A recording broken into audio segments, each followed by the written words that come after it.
So if you've had the feeling that society is literally being torn apart, I'd like to offer you a simple explanation. It is. um, for the last 11 years, I've been making maps like this one. And this is not a geographic map. This is a map of Twitter users in my hometown of Baltimore, Maryland. And each dot there represents a Twitter user, and each line represents a friend relationship between them. And the colors represent communities of interest that can be detected in this map. And what's interesting about this map is that it segments the entire city of Baltimore into distinct audiences by their interests and what connects them. So on the right-hand side, you can see the green kind of area there. There's, on the far right, there's a little group of geeks. I'm roughly about where the second E in geek is, right with the TEDx community in Baltimore. And then there's a lot of media, and next to that there's sports, and then there's hip-hop and music. And then on the far left, it's mostly very young African-American people who are interested in hip-hop and rap music and things like that. But what's startling about this map is that it's really a way to understand segregation and how disconnected all of these communities in a city like Baltimore are. So when I started making these kinds of maps, and I've made them for dozens of cities around the world, you start to get a sense that there's something good that can be done here, right? If we could connect these people that don't know each other and get people to understand their different points of view, that could be a tremendous benefit. But what's been happening is that there's been an emergent cast of characters that looked at this same kind of technology and said, there's something else we can do with it. We can start to provoke various kinds of political changes around the world.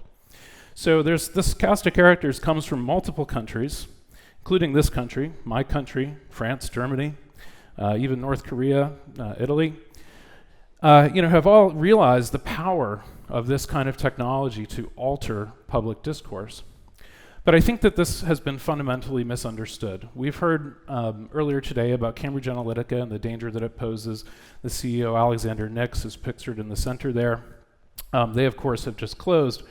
And in fact, this phenomenon of trying to manipulate society has not been just limited to the political right or the political left. It's in fact taking in movements on both sides of the aisle across Europe. And really, it's trying in large part to advance Russia's historic goals of active measures. This is one of their technologies that they've brought to bear over the course of decades to try to disrupt political discourse by amplifying divisions that are already existent in society and getting people at each other's throats and really trying to tear society apart. So, all of these players, from these parties to the folks we saw on the last slide, have been sort of pulling in the same direction to affect this kind of a change. So, with Cambridge Analytica, this is actually a very complicated story, and I don't want to get into every little detail on this map because it's quite complicated, but I made this for my own purposes to understand the very complex set of internested relationships that really were driving this Cambridge Analytica phenomenon. And the one key point from this slide is that if you see in the center on the lower section of the screen, there's a node there called Strategic Communication Laboratories. And that turns out to be the parent company of what became Cambridge Analytica. And their background was in military psyops, which psychological operations and warfare, information warfare. So that's really what's been entered into this conversation is military warfare with information. So in terms of Cambridge Analytica, how exactly did this thing work? There's been a lot of talk about it, and I think that the idea of how it actually came to be and functions is quite misunderstood.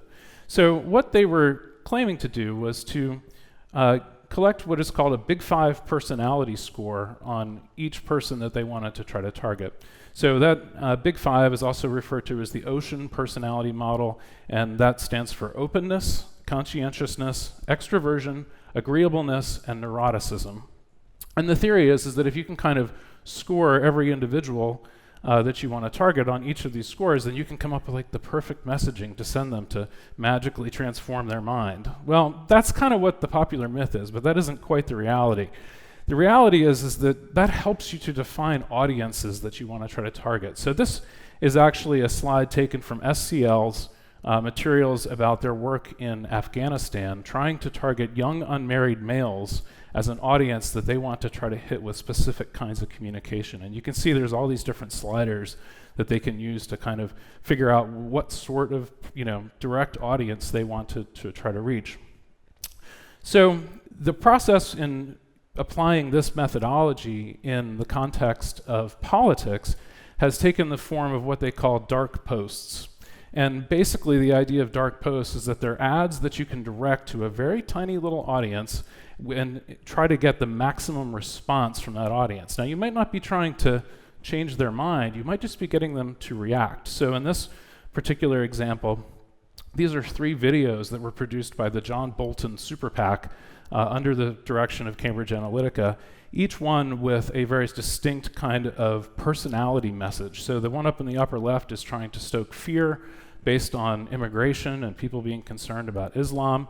The one on the right is more oriented towards like a science-y kind of an explanation. The one on the lower left is aiming more at tradition and trying to appeal to military service and those kinds of ideals. So the real question is, does any of this actually work? And as we've been hearing, this has been brought to bear in both Brexit and in the US and many other countries around the world now.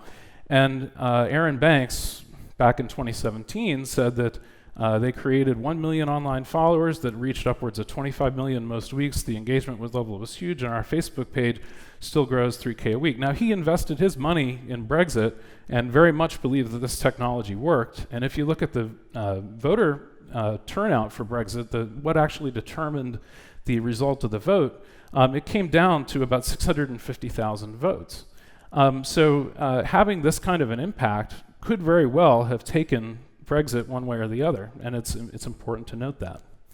So most of us kind of like to think of ourselves this way, that we're really rational and we just take in information and then we make decisions and then we go cast our votes and we're very smart and we're very rational and we can't possibly be manipulated.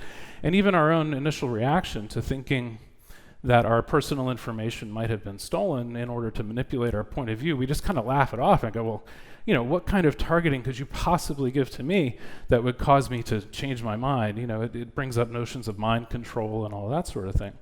So I would say that this is kind of the wrong model, that this is more like the model. We kind of respond as a collective organism, a little bit like ants, and that's no ding on ants. We really do kind of respond in a very kind of collective way. So when we start to get messages, that changes how the information flows, and then we start to see different things. And so trying to understand this phenomenon better, I did what anybody would do, which is to make a model. And this is a model of people. These are imaginary people. And each dot represents a person. Each line represents a friend relationship. And I would call this a representative kind of normal social network. Now, what happens when you start to inject normal kinds of news stories into this is that they flow around, and you're familiar with this kind of behavior. Things travel through networks, and you see that on Facebook and Twitter and that sort of thing. And with sort of normal, what I would consider to be factual, mainstream news stories, they just kind of travel through the network, and the network itself isn't really altered at all. Like the network is pretty stable. Every once in a while you might see somebody friend somebody or unfriend somebody just kind of randomly, but mostly the network stays pretty stable.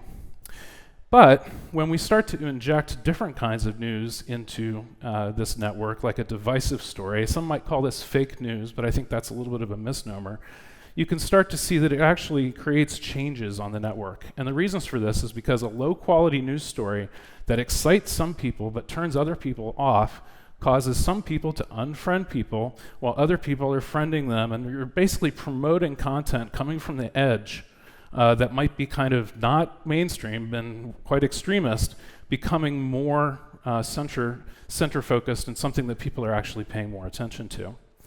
Now, that's bad enough, but watch what happens when you target people based on their personality type. It starts to have rapid effects on the network in terms of actually breaking it down very, very quickly, because people become more and more kind of radicalized into their camps, and they stop talking to people that they might otherwise talk to. And if you keep up several rounds of this, it becomes almost unrecognizable from what the original network was. And not only, has this network been greatly altered, now that it has been altered, it makes it all the more difficult to kind of spread what might be normal kinds of news stories through this network. So, trying to somehow or another rehabilitate this with a normal story becomes nearly impossible because all of the links that might cause those sorts of things to travel better have been, destroyed. So, you can look at a model like this, and I think the brightest among you are going to say, well, this is kind of a black box. It's just a simulation. It's just a model. How can we trust that that's actually what's going on? But I would offer that Facebook is kind of a black box. When with the algorithm, we don't really know what's going on, right? So we are, in fact, using networks like Facebook and Twitter, conducting a huge sociological experiment, and we don't even know what the parameters are. And that's incredibly scary. If you think about what was actually done in that network simulation, were any minds really changed? Probably not, but we did greatly alter how information flows. And more importantly, what we did was we trained artificial intelligence algorithms about what kind of things all of us want to see. And that's something that has not been brought up very much in this conversation. But it's really, really key because we have altered the idea about what constitutes normal news, and we have in fact used technology to normalize extremist and radical viewpoints. So, how are we going to fix this? I think, the instinct that a lot of people have is to say, well, we need to be smarter and more critical thinkers, and we need browser plugins that detect fake news stories and alert us, and, we just need to be better about this. Well, there's another problem. We have a greed problem and we have a bullshit problem. And quite frankly, we deserve better leaders than this crowd.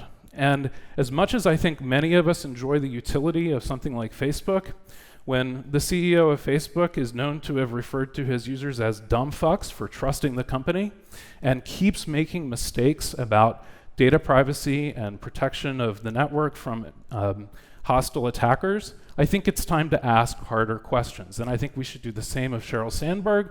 And I think especially companies like Theranos, which just this morning Elizabeth Holmes was indicted on criminal fraud charges, and people like Peter Thiel, who were running companies like Palantir, to collect massive amounts of data and target people for all manner of purposes, some of which might be ethical, many of which may not be.